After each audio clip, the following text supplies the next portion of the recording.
What's up, space pirates? This is your Admiral, the brilliantly brazen Dr. Disaster.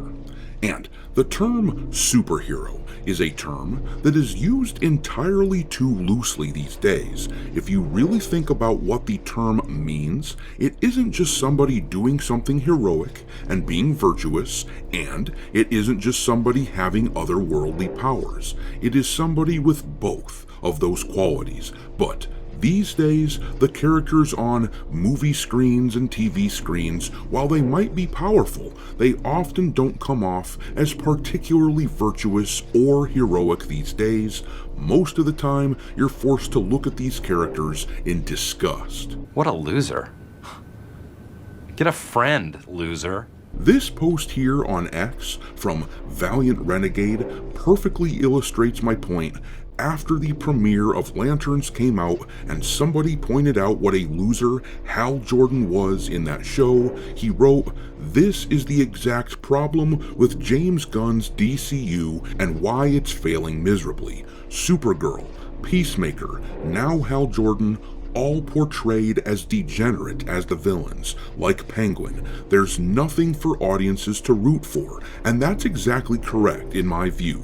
These people have gotten so accustomed to deconstructing the superhero genre that it is no longer subversive to do so. It's actually what people expect, and it has become boring and tiresome. I just don't understand what in the hell makes the creators of these shows think that I would cheer for these awful people who just happen to be very powerful in their movies and shows. It's one thing if you have a show like Penguin or The Sopranos or something like that, where we know that the main character is a bad person, but superheroes are supposed to be aspirational. But when every other superhero show turns into some gradation of the boys, the representation of what we see on screen, of what should be a familiar character that we love and enjoy, it instead has you going, "Who the hell are you?" Well, for anyone who doesn't know,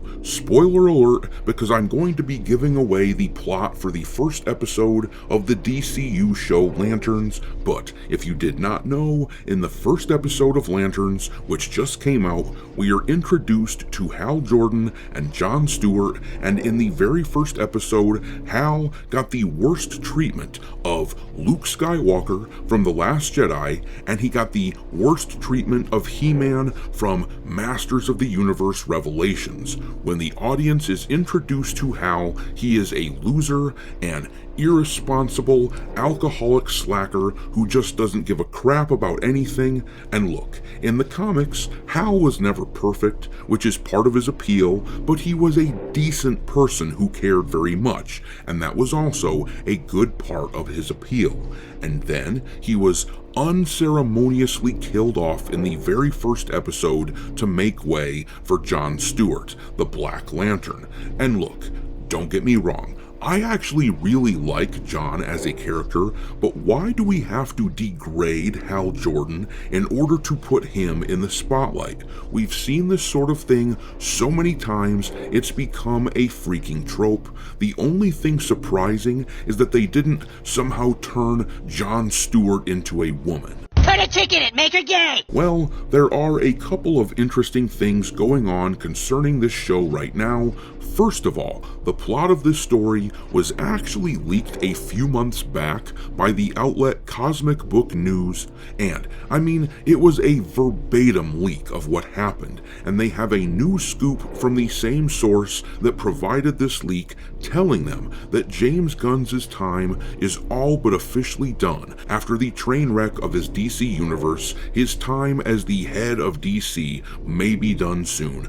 Meanwhile, the creators of this show of Lanterns, they just gave an interview where they admitted that they knew damn well that the fans of Green Lantern as a franchise were going to be pissed. It is as though these people act like they're victims of circumstance, as if they believe it's simply not possible to play things straight and actually for once, give people what they want. But that's simply not possible.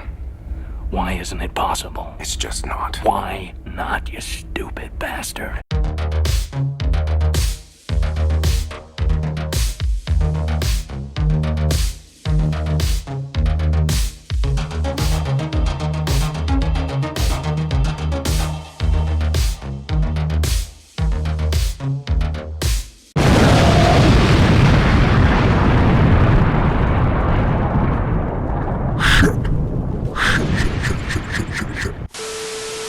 Alright, me hearties, the people in charge of the DCU are clueless, bumbling idiots who seem to have no idea whatsoever how to put together an interconnected cinematic universe. For cripe's sake, you have to think that in order to be fully caught up with the DCU, you're going to need to watch the HBO show Peacemaker, which is rated R, and then you watch Superman, which is for general audiences, Supergirl is also for general audiences, and then Lanterns is another R-rated show, and the upcoming Clayface movie is rated R body horror stuff, and then they go back to a general audience Superman sequel.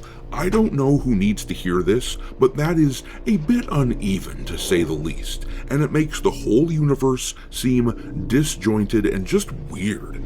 But let's take a look at this article here from Discussing Film, where they interviewed the creators of Lanterns, and they said that they knew people would hate them for this in the interview, but they did it anyway.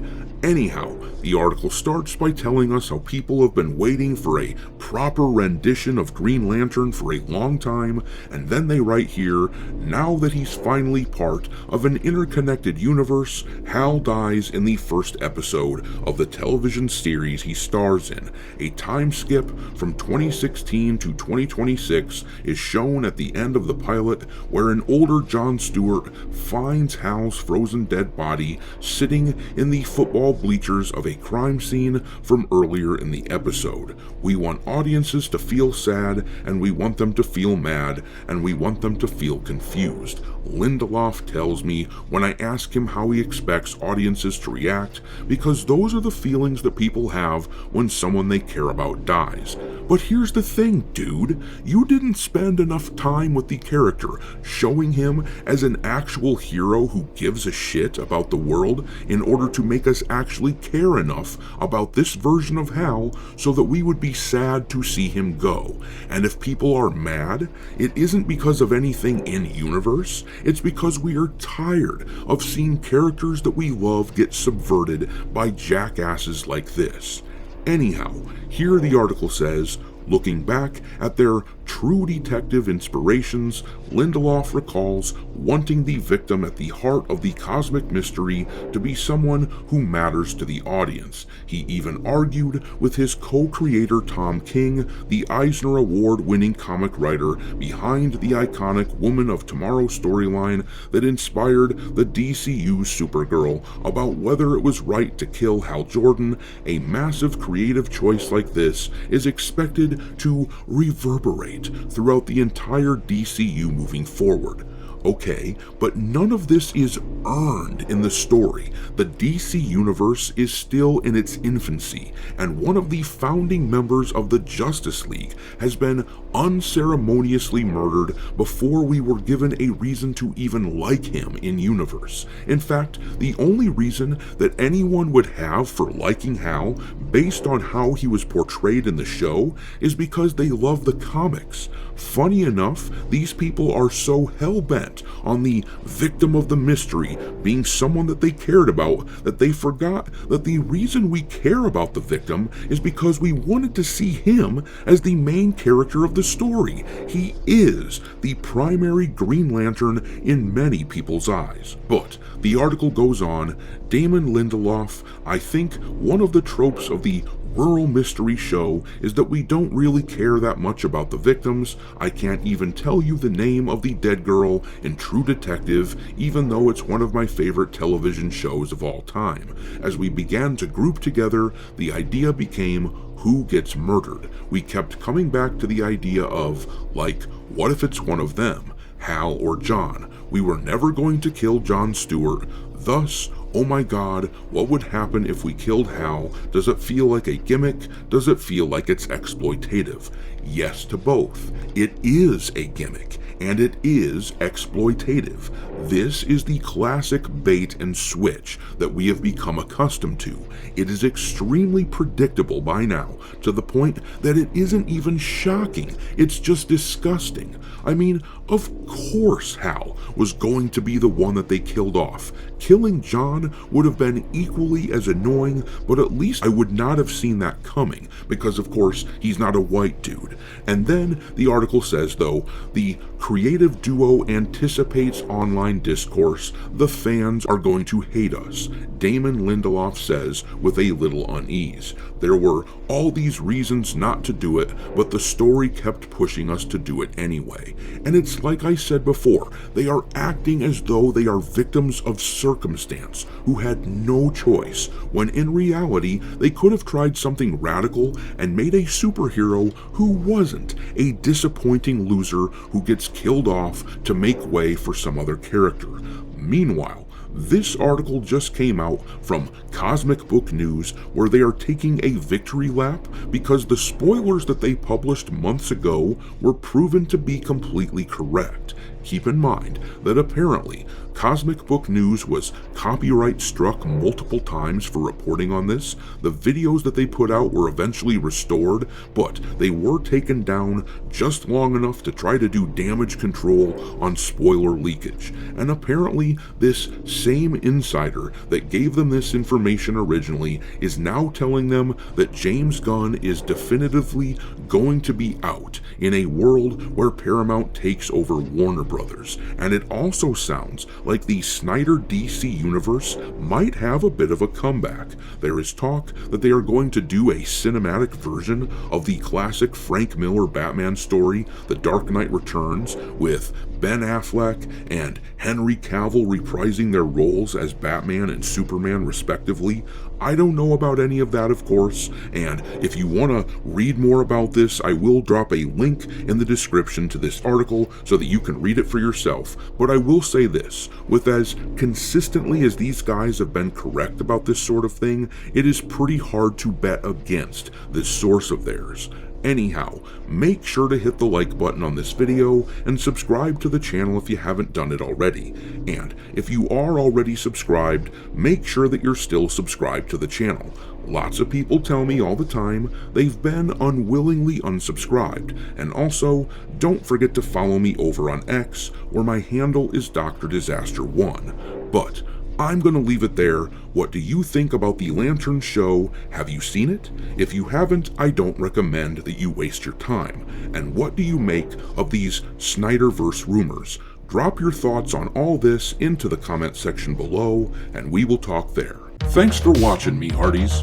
If you haven't already, your Admiral is inviting you to subscribe to the channel and become a part of the crew. Life as a space pirate may not be glamorous, but there's always plenty of booty.